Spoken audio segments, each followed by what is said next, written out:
하나님 아버지, 은혜를 감사합니다.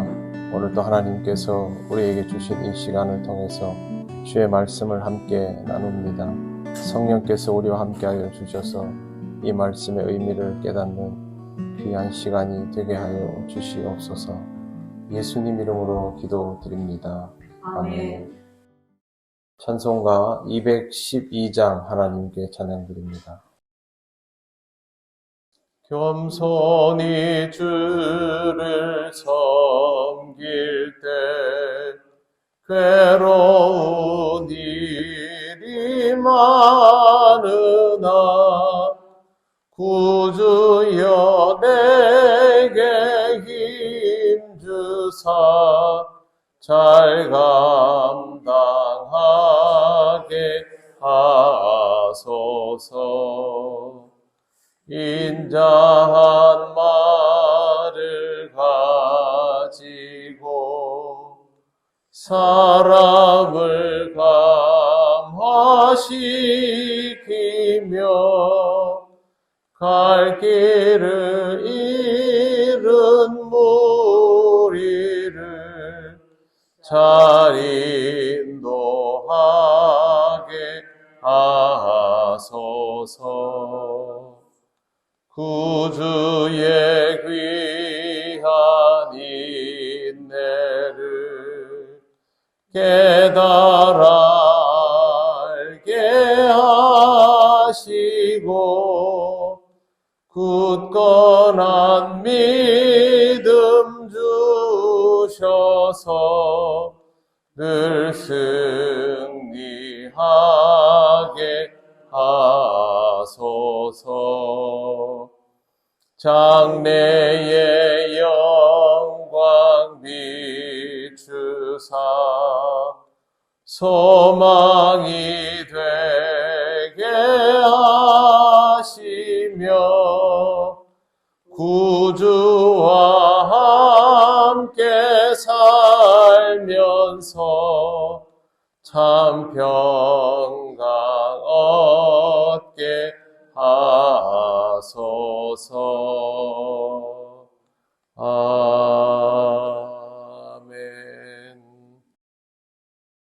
하나님 말씀 누가복음 6장 48절 49절입니다. 다 같이 봉독하겠습니다. 집을 짓되 깊이 파고 주추를 반석 위에 놓은 사람과 같으니 큰 물이 나서 탕류가 그 집에 부딪히되 잘 지었기 때문에 능히 요동하지 못하게 하였거니와 듣고 행하지 아니하는 자는 주추 없이 흙 위에 집 지은 사람과 같으니 탕류가 부딪힘에 집이 곧 무너져 파괴됨이 심하니라 하시니라. 아멘. 네, 오늘 말씀은 반석 위에 집 지은 사람, 그리고 주추 없이 흙 위에 집 지은 사람의 이야기입니다. 마태복음 7장에 이와 아주 흡사한 비유가 있습니다만 세부적인 내용에는 차이가 상당히 많습니다. 마태복음은 반석 위에 집 지은 사람, 모래 위에 집 지은 사람을 이야기합니다만 누가복음은 그것보다 훨씬 상세하게 이야기를 해줍니다. 집을 지었다라는 것은 똑같고 거기에 대해서는 따로 언급이 없습니다. 집 자체의 문제를 이야기하는 것은 아니다라는 것입니다. 한 사람은 집을 지을 때 깊이 파고 주추를 반석 위에 놓았습니다. 그러면 집이 아주 든든한 기초 위에 서고 이 집은 큰 물이 나고 탕류가 집에 부딪혀도 무너지지 않습니다. 예수님께서 이것에 대해서 48절 마지막에 보시면요. 잘 지었기 때문에 능히 요동하지 못하게 하였거니와 그렇게 말씀하십니다. 잘 지었다라는 표현을 사용하고 있으시죠. 반석만 조건이 아니고 깊이 팠다는 것, 그리고 주추를 반석 위에 놓았다라는 설명까지 하신 이유는 예수님께서 요구하시는 것들이 이것저것 있는데 그것을 다 잘 이행했다라는 뜻입니다.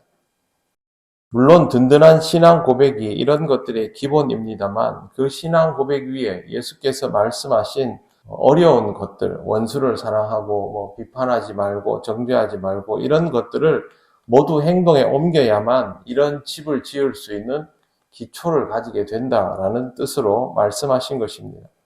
49절에는 이게 더 분명하게 되어 있는데요. 49절 시작에 보면 듣고 행하지 아니하는 자는 이라고 되어 있습니다. 그러면 결국 48절과 49절의 기준이 듣고 행하는 것과 듣고 행하지 않는 것으로 나뉘어진다는 것을 알 수 있습니다. 듣고 행하지 않는 것은 주추 없이 흙 위에 집을 그냥 지은 것과 같습니다. 그냥 텐트 친 것보다 못한 수준이 될 수도 있다는 것이죠. 바닥이 무너지면 다 무너집니다. 탕류에 집이 사라지고 마는 것이죠. 보통 우리는 내가 예수를 믿는다는 고백만 확실하면 충분하다라고 생각을 합니다. 우리의 신앙은 고백 위에 세워지는 것이기 때문에 그렇습니다. 하지만 누가복음에서 예수님 말씀은 다릅니다. 신앙 고백만이 아니라 예수님의 말씀을 듣고 행하는 것이 우리 신앙의 기초가 되어야 한다라고 말씀하십니다. 신앙 고백을 했다고 끝나는 게 아니다라는 뜻입니다. 그렇게 고백을 하고 믿는다면 주의 말씀을 잘 듣고 그것이 어렵고 부담스럽게 느껴지더라도 최선을 다해서 충실히 이행을 해야만 우리가 신앙의 든든한 기초를 가지게 된다라는 것을 말씀하여 주십니다. 거듭 말씀드리지만 주님의 가르침은 절대로 쉽지가 않습니다. 그러다 보니 많은 사람들이 주의 말씀을 실천하는 것을 포기하거나 외면하거나 그렇게 살아갑니다. 무엇보다 큰 문제는 이렇게 살아도 별 문제 없다라고 여기는 태도에 있습니다. 이러다 보면 주초 없이 흙 위에 집을 짓는 사람이 됩니다. 아무 대비도 없이 풍랑을 맞이하겠다라는 것이죠. 우리의 인생에 풍랑이 올 수밖에 없는데 거기에 대한 대비 없이 살아도 좋다라고 생각하는 것입니다. 이런 방식으로는 시험을 이길 수 없습니다. 뒤집어서 생각을 해보면 신앙생활 하면서 우리가 툭하면 시험에 들고 실족하는 이유가 다른 데 있지 않다는 것이죠. 신앙 고백을 한 것과 그 고백을 따르는 행동에 차이가 생기기 때문에 거기서부터 시험에 들고 실족하는 일이 발생한다라는 것을 알 수가 있습니다. 말씀을 지켜 행하는 것은 어렵지만 그러나 그것이 우리의 삶을 지탱해주는 주초가 된다는 것, 우리 신앙을 깊이 뿌리박게 하는 방법이 된다는 것을 꼭 생각을 하시기를 바랍니다.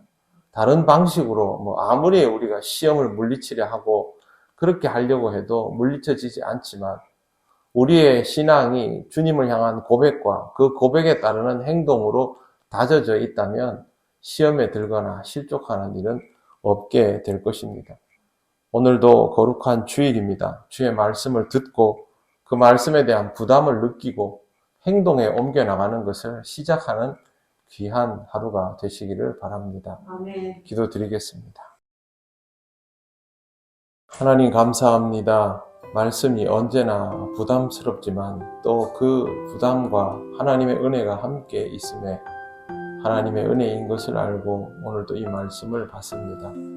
주의 말씀을 따라 살아가는 우리들이 되게 하여 주셔서 우리의 삶이 주님 안에서 견고한 고백 위에 세워지는 좋은 집같이 되도록 인도하여 주시옵소서. 오늘도 주의 말씀을 따르는 귀한 날이 되기를 원하오며 예수님 이름으로 기도드립니다. 아멘.